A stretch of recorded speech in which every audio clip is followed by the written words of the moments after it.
Bismillahirrahmanirrahim. Assalamualaikum warahmatullahi wabarakatuh. Apa kabar teman-teman semuanya?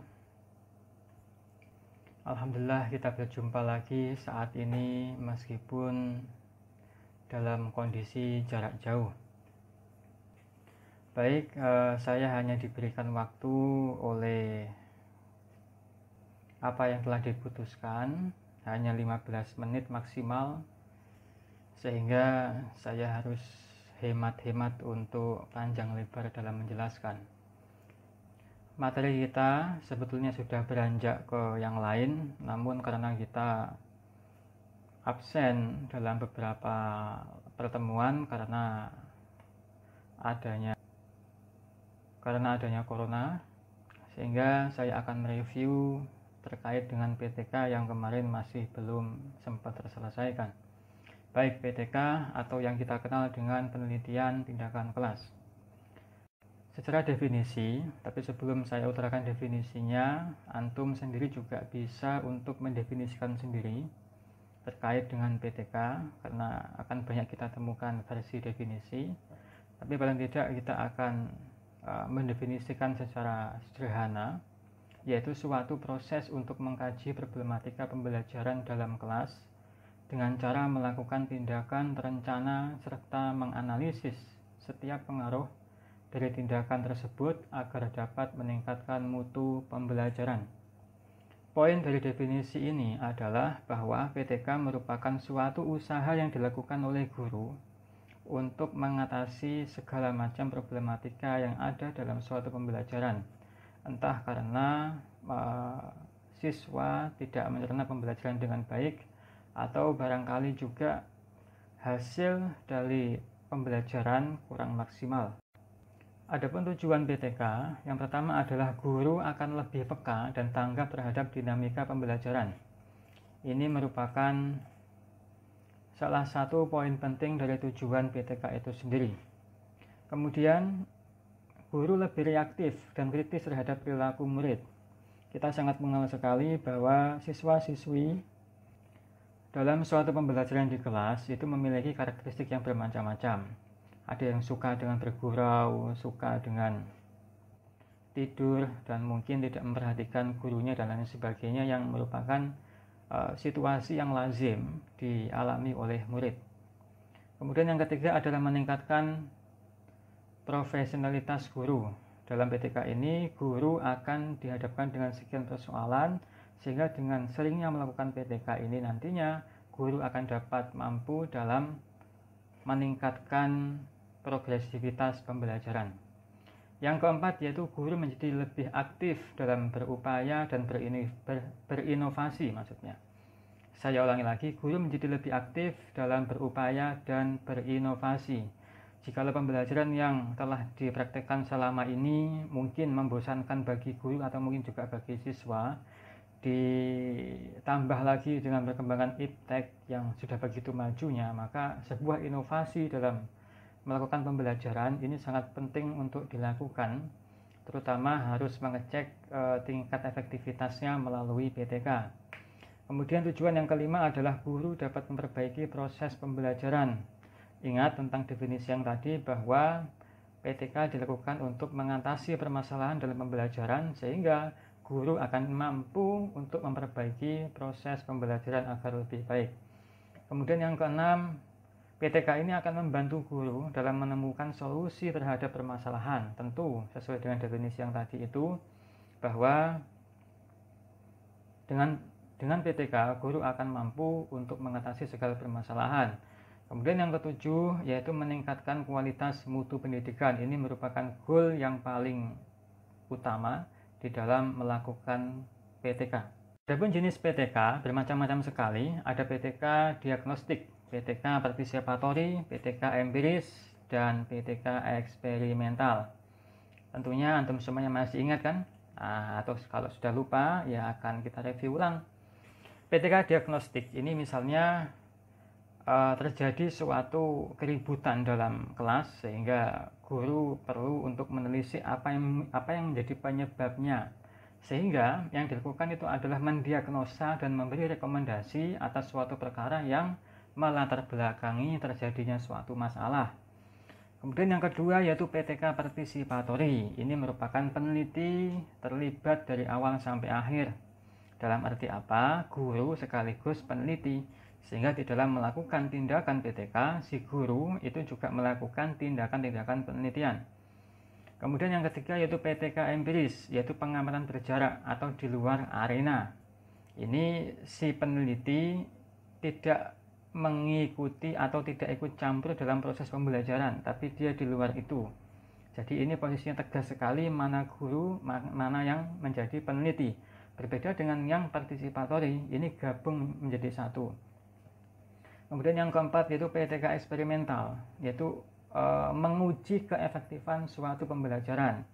Misal terkait dengan media pembelajaran yang telah dipakai selama ini kurang sesuai, maka dilakukanlah pembaharuan pada media pembelajaran sehingga perlu dieksperimenkan dalam kegiatan belajar di dalam kelas, dan ini merupakan salah satu jenis PTK yang berjenis eksperimental. Mungkin teman-teman semuanya bingung ya, bagaimana toh melakukan tahapan PTK itu? Tahap-tahapannya apa saja sih? Nah, di sini ada 3 tahapan. 1 yaitu persiapan, 2 pelaksanaan, 3 pelaporan. Akan kami jelaskan satu persatu.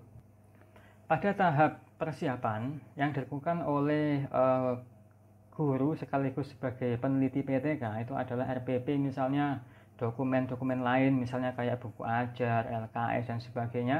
Kemudian instrumen penelitian, misalnya untuk perangkat pretest dan post-test atau mungkin menggunakan survei. Kemudian media pembelajaran tentunya sesuai dengan tema yang akan dijadikan PTK dan lain-lain sebagainya. Kemudian pelaksanaan ini biasa disebut juga dengan siklus, terdiri dari 1 yaitu perencanaan, 2 tindakan, 3 pengamatan, dan 4 refleksi.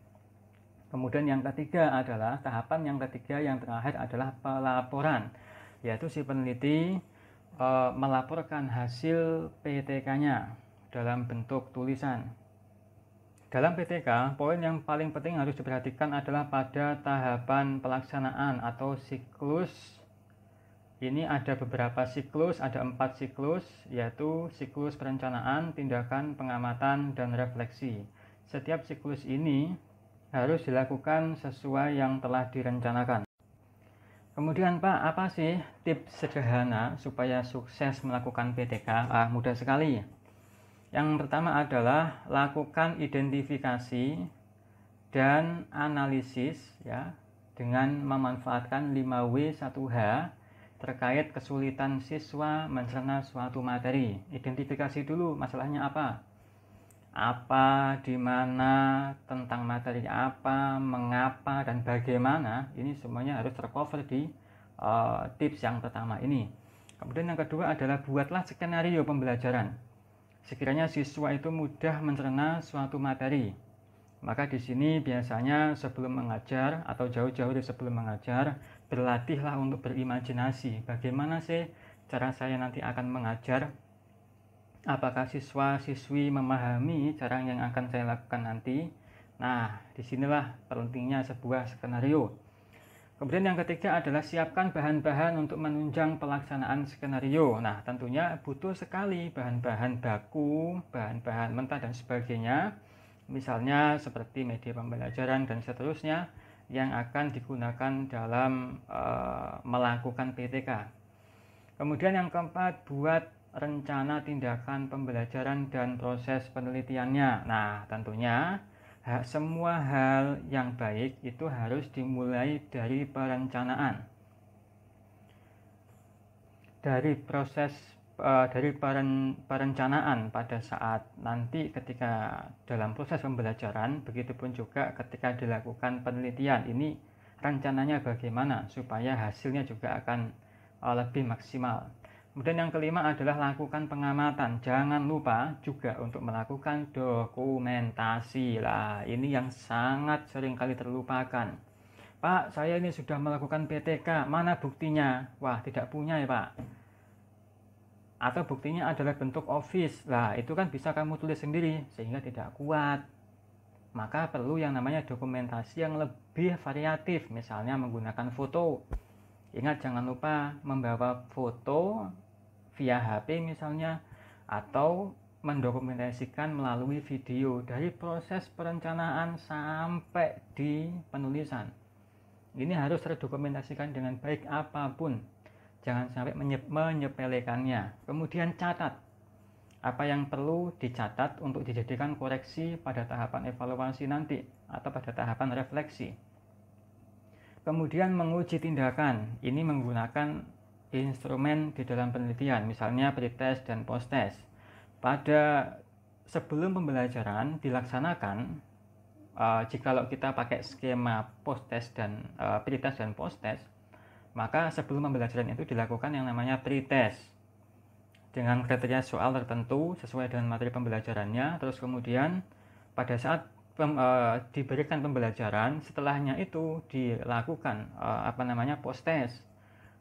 Posttest dan pretest ini soalnya sama. Misalnya di pretest ini nilainya 5, kemudian di posttest nilainya adalah 4, berarti tidak ada progres dari siswanya atau dari pembelajarannya. Tapi kalau siswa di pretest ini mendapat nilai 5 misalnya, kemudian di posttest mendapat nilai 9, oh berarti ini ada progres yang sangat bagus sekali. Kemudian yang keenam, lakukan evaluasi. Evaluasi ini biasanya juga beriringan dengan refleksi ketika setelah melakukan yang namanya kegiatan pembelajaran dan juga penelitian. Nah, jika hasil kurang memuaskan, maka jangan sungkan-sungkan untuk mengulanginya lagi apa yang telah dimulai dari awal. Dengan catatan ada tambalan dari kekurangan yang ada sebelumnya. Jadi, yang siklus pertama itu kurangnya apa kira-kira? Ini kan akan ditemukan pada momen refleksi. Kemudian ditambal dan dilakukan lagi pada siklus yang berikutnya, siklus yang kedua atau ketiga atau keempat dan seterusnya, sehingga mencapai tingkat akurasi yang lebih bagus. Kemudian yang ketujuh, dokumentasikan seluruh siklus lalu buat laporan. Ingat lagi ya, dokumentasi jangan sampai lupa apapun itu. Kemudian yang kedelapan, jangan sungkan berkonsultasi dengan DPL. DPL itu baik-baik kok. Mereka akan menjawab apapun yang antum tanyakan, apapun yang antum keluh kesahkan, yang antum merasa itu sulit, maka DPL akan dengan senang hati membantu. Berikutnya adalah penulisan PTK. Nah, penulisan PTK ini hampir sama dengan cara menulis skripsi, cuman PTK ini penelitian tindakan kelas, sedangkan skripsi itu dengan berbagai variasi tema, tapi kalau segi penulisannya hampir sama. Nah, soal judul tetap menggunakan 2 variabel atau mungkin juga lebih, tapi saya nggak akan membahas soal itu. Kemudian kita akan berlanjut ke abstrak. Ini yang sering sekali keliru di dalam penulisan abstrak. Yang pertama adalah paragraf pertama itu membahas latar masalah. Ingat ya, paragraf yang pertama membahas latar masalah, jangan membahas yang lainnya. Mengapa antum melakukan PTK ini? Masalahnya di mana? Apa yang gagal dalam proses pembelajaran dan sebagainya? Apa yang membuat siswa itu sulit di dalam menerima pelajaran? Nah, ini harus masuk pada paragraf yang pertama. Kemudian paragraf yang kedua, ini rumusan masalah plus tujuannya apa melakukan PTK itu. Nah, ini tentunya adalah jawaban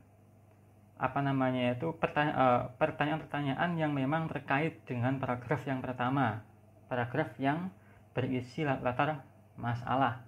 Kemudian yang ketiga, ini paragraf yang terkait dengan prosedur penelitian atau metodologinya. Nah, bagaimana Anda akan melakukan penelitian ini, PTK ini, itu proses awal sampai proses akhir dijelaskan di situ. Bagaimana menggali datanya, bagaimana mengolah datanya dan sebagainya. Sekaligus bagaimana cara menghitung datanya ini akan dihitung dengan cara bagaimana sih?